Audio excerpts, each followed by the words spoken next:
The chair. I never would have thought that an object as mundane as a chair could cause so much terror in a person's life. Superstition often speaks of cursed items, but I always found the concept to be laughable.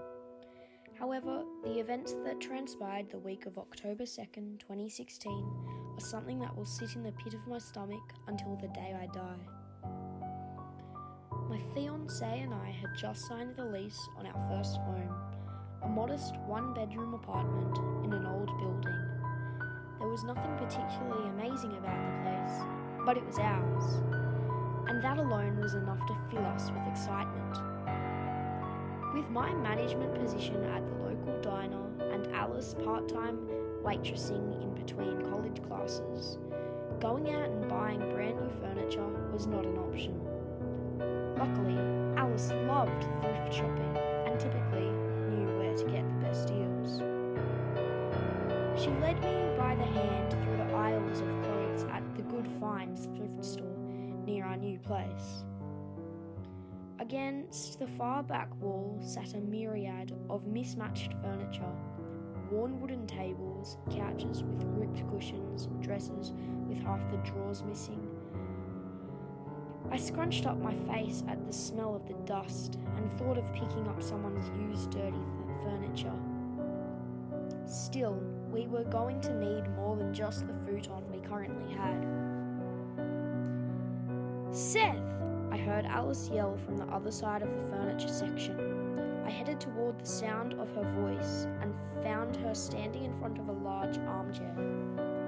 She pointed towards it. "Look how nice it is."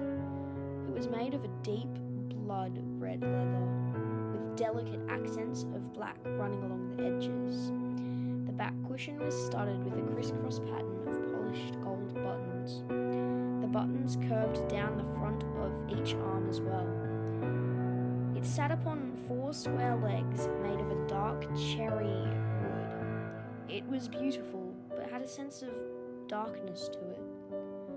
I chalked that up to the colour of its leather and vintage style. Most importantly, it was in perfect condition. Didn't even look like it had ever been sat on. Alice bent down and peered at the yellow paper price tag. $20 was written in black marker. She glanced up at me with big eyes. The chair seemed to have some sort of pull on both of us. We knew we had to buy it. After some finagling, we had it in our car and on its way home, carrying it upstairs to our 4th floor apartment. It was not as easy as we had hoped. "This thing must be really well made," I grunted, trying to hold its weight. As we rounded the 3rd staircase, "It's so fucking heavy. I can't believe how cheap it was." Alice was equally out of breath as she held the top of it. Walking backwards up the final staircase, we put it in the corner of our living room, facing the television. It looks like it was meant to be there. The next few days went on without incident. We continued to unpack and decorate on our free nights after work. We explored our new neighbourhood when we had the energy to go out. Caught up in the novelty of our new place, the chair was mostly unnoticed. It wasn't until the next Friday night that I was given the first sign that something was wrong. Alice and I had settled in for the night, bowl of popcorn in hand and ready to pop in a movie. One of those classic black and white horror films she loved so much. I plopped down into the chair and immediately sprang back up. "What's wrong?" Alice asked. 2 things had happened the moment I sat down. First, the air around me grew incredibly cold, as if the room had fallen to a frigid temperature in mere moments. Second, the skin on my arms, where the chair had touched, burned like they had been pressed against hot metal. I dropped the popcorn to the ground without thought and began examining my arms where they had been burned. But there was nothing there, not even the slightest bit of redness. "The fuck?" I mumbled. Alice came over to me, gently putting her hands on my arms and looking me over. "Did you hurt yourself?" "I don't know." I sat down and it felt like something burned me. She paused, not exactly sure how to respond. "Well, I don't see anything on your skin. The chair is in front of the window. Maybe the sun was beating down on the leather today." "Yeah, maybe." Although I didn't believe that was the case. The sun had set hours ago. There was no way it should have retained that much heat. "Let me see," Alice hesitantly lowered herself down into the chair, lightly touching her fingertips to the leather. "I don't feel anything." I put my hand to the cushion and felt nothing. No cold air, no burning sensation. It was just like a chair. I shrugged and assumed I must have had a weird hot flash or something. I cleaned up the spilled popcorn and changed the subject to turning on the movie. Alice still seemed uneasy by what had happened, but was happy to not dwell on it. We watched the movie in silence, both opting to sit on the futon. It wasn't more than a day or two after that when I noticed the chair begin to move. It was subtle at first, seeming to be at a slightly different angle than it was the last time I had been in the room, or a few inches forward or back from the last time I had looked at it. I told myself I was just imagining things, that my paranoia was getting the best of me. But when I woke up one morning to find that the chair had moved from the corner and now sat in the dead centre of the room, I could no longer play it off as my imagination. "Alice," I called. "What?" she yelled back from the bedroom, seemingly annoyed at the wake-up call. She groggily stumbled out into the living room, her eyes widened. "Did you move this?" I asked. She furrowed her brow and shook her head. "No." "You didn't?" "No." We both stood, unmoving and silent, just staring at it. Alice's breathing grew deep and uneven. Did someone, break into our apartment in the middle of the night? I looked around the room. I don't think so.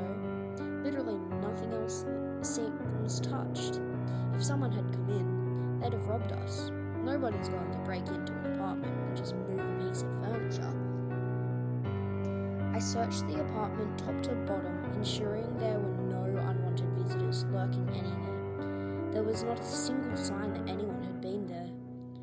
I came back into the living room where Alice stood, too confused to do anything.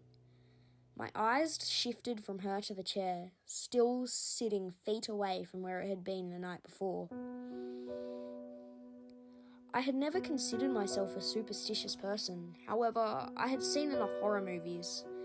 I knew the trope of the oblivious couple giving 1,000 red flags that something was happening, but never doing anything about it until it was too late.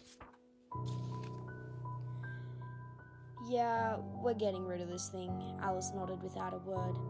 We agreed to get it out of the apartment and go to the dumpster that evening, as neither of us had time to carry it down the steps before work, given that we were already living from paycheck to paycheck. We couldn't afford to be late. That night, I finished my shift and went to pick up Alice up from her job, as we always did.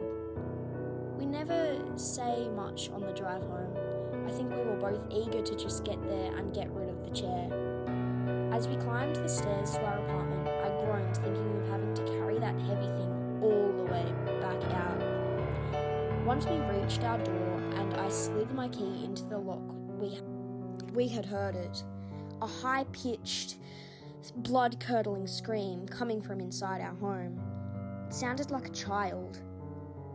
I swung the door open as quickly as I could and rushed through the hallway into the living room. Alice quickly following behind me, the screaming stopped upon us running in. There was the chair, tipped over on its side. Again, not a single other thing was out of place. No sign that anyone had been there. I stormed through every room. "Who the fuck is in here?" I screamed. I checked every closet, every dark corner, every single fucking inch of that house, but found nothing. I came back to the front door. Alice stood out in the hallway, too afraid to come inside. Alright, we're getting rid of this fucking thing now. I grabbed her by the hand and led her in, without another word. We picked it up and began our descent to the dumpster. I spent the whole trip down grasping the chair until my knuckles turned white, scared that it would somehow slip out of my hands and go plummeting down the stairs, taking one or both of us with it. I think Alice was scared of the same thing. We managed to get it outside, both of us throwing the thing on the gravel next to the dumpster and letting out a sigh of relief. It was then that I made a discovery which still haunts me. I noticed a lump in the bottom of the cushion that I had somehow not seen before. Desperate to find out if something was actually going on with this, or if we both were simply going insane, I took my pocket knife from my keychain and began to slice the leather cushion open. Shoved within the stuffing, I found the source of the lump. I pulled out a small white silk bag tied with a drawstring. I looked to Alice, who was visibly terrified. My hands were shaking. I didn't want to open it up, but I could feel that something was inside. I pulled the drawstring apart and peered through the opening, immediately dropping the bag onto the ground, the contents spilling out. Alice gasped. There was hair, several different colours, clearly from several different people. There were teeth. There were beaded bracelets and plastic rings made to fit tiny wrists and tiny fingers. There were the bones of the hands that once wore them. We called the police before even saying a word to each other. The cops came. They took the evidence, chair and all. We got a call from a detective the following week. The objects found were at least a decade old. The teeth were from 8 different children, all between the ages of 5 and 7. They tested the victim's DNA, but none of it came up as a match in their system. They took the whole damn chair apart, searching for any evidence they could find from the attacker. But there were hundreds of fingerprints on it. Mine, Alice's, a few workers from the thrift store that it had been dropped off at, and any thrift shopper who had touched it. The police investigated what they could, reached out to the thrift store employees to see if anyone remembered who brought the chair there, questioned any of the shoppers they could identify through the fingerprints. All in all, they came up with nothing. Nothing else strange happened in our apartment after that, but the presence of the chair still hung in the air. We moved out after our lease was up. I think the children that were killed were trying to tell someone, trying to get someone to find what was hidden in that chair. It hurts me to know that the victims couldn't be identified.